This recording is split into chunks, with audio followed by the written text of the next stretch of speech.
And welcome to the neighborhood portion of the market position analysis, or the MPA for short. If you're seeing this video, you should have already completed the regional MPA and the zip code MPA. From there, you've identified a few different zip codes that look like they have potential profit or there's potential equity in the area. And now we're going to dive down even further to the actual neighborhoods themselves to highlight which neighborhoods are best. So as you can see, I have our operations manual for the market position analysis open. From here, it gives you step-by-step directions on what we need. And as you can see, for the actual neighborhood MPA, we need data points 4, 5, and 6 filled out. Data point 3 is still in the works on how to actually do it, but for now, we're just going to focus on 4, 5, and 6. So what we actually do is, you can see we've got some zip codes right here that have been highlighted as potential farm areas. We're just going to pick this one right here, 80223. So we're going to come over here, create a new tab, do that, rename 80223. Come over here and highlight a previous tab,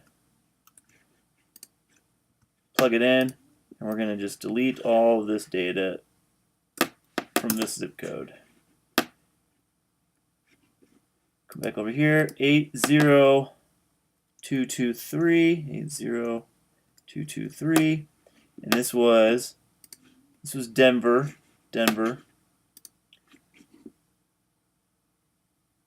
So here we go. We'll just change out some of the Denver AC 6.5. That's pretty good. 6.5. And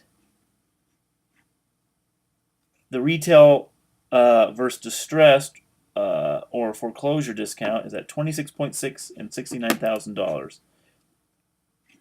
So we're just going to change that out as well. So 26.6 and $69,000. As a reminder, we mostly want to focus on areas that are close to 50%, but definitely not less than 25%. So this is kind of on the lower end of what is acceptable. But what we do now is after we got our template all set up, so we're going to look at data point 4. Go back to the operation manual, go down to data point 4, data point 1, data point 2, data point 4 right here. Step 1, go to neighborhoodscout.com and type in the appropriate zip code. So here we are at neighborhoodscout.com. Be sure to also log into the paid account via the username and password. Now we're going to type in the appropriate zip code. We're doing 80223. 80223. There it is. We're going to click on the appropriate neighborhood. So we just kind of work our way down. We just go down, down, down, down. So we'll start up here.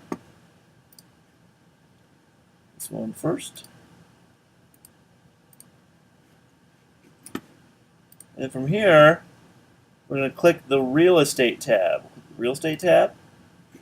Scroll down to the Home Ownership box and record the owner's percentage and the renter's percentage, and vacant only if significant. So you'll have to look at it and see if it's worth it. So let's go down to the Home Ownership box, which is right here, Home Ownership box, and we're going to record owners 30 6%, you can round. Renters, 64%. And 7.1% year-round vacancy is significant. So we'll do vacancy 7%. Great. Oh, one other thing we forgot to do real quick. I apologize. Right here is the actual neighborhood. Let me put that right up here. West 6th Ave, Broadway. Alright, now we're on to data point 5. Come back to the operations manual. Scroll down to data point 5. Step by step again. Neighborhood scout, we're there. We typed in the appropriate zip code. We clicked on the appropriate neighborhood. Now we need to click on neighbors and demographics. Scroll down to the average income box and record the median household income for the neighborhood and the per capita income. Alright, we will do that. There it is, right here. And we will record it.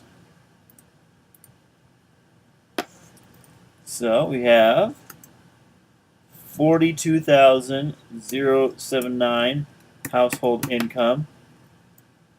And the per capita income is 31,748 per capita income. Perfect. Now we go down to data point 6 in our operations manual. Step 1, go to neighborhoodscout.com and type in the appropriate zip code. We did that. Step 2, click the appropriate neighborhood. We've already done that. Go back to the real estate tab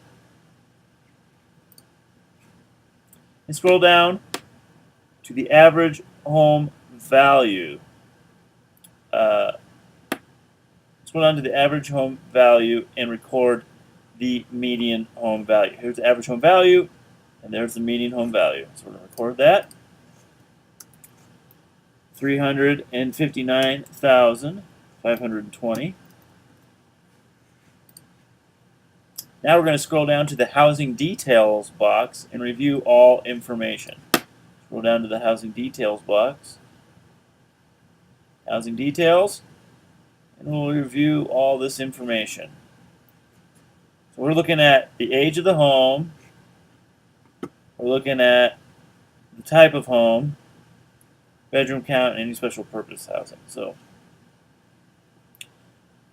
so we start here with types of homes, age of homes, and home size. So the type of home, we want to record anything that's kind of significant. So single family is the most. Single family at 41% rounded. But there's a lot of apartment buildings, and that's significant. If this was very significant and everything else was kind of, in between, evened out, then none of them really stand out. What we want to know is what really stands out in the neighborhood. So we have a lot of single family and apartment buildings. So we'll do apartment buildings, AB, at 35%. Alright. Now look at the age of the home. Same type of thing, just what's significant. So these two kind of really stand out in the neighborhood. We got 1939 or older at 62%. And we have 1940 to 1969 at 26%.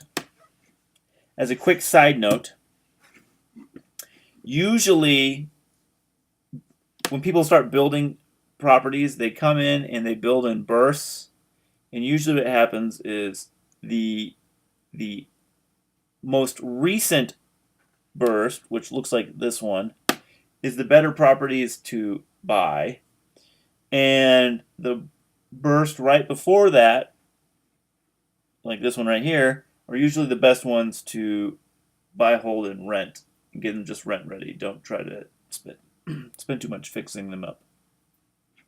Now that we've got this done, we're going to come down here to home size, and we can see that 0 to 2 beds is the most significant one at 68%, but 3 to 4 beds is also rather significant at 29%. Those two really stand out. And if need be, we come over here to special purpose housing. If something significant stands out, like public housing here, we'll also put that. So we'll put public housing 17%. And there you have it. We have this complete neighborhood done. All we would do now is go over here to the next neighborhood and just complete that same process.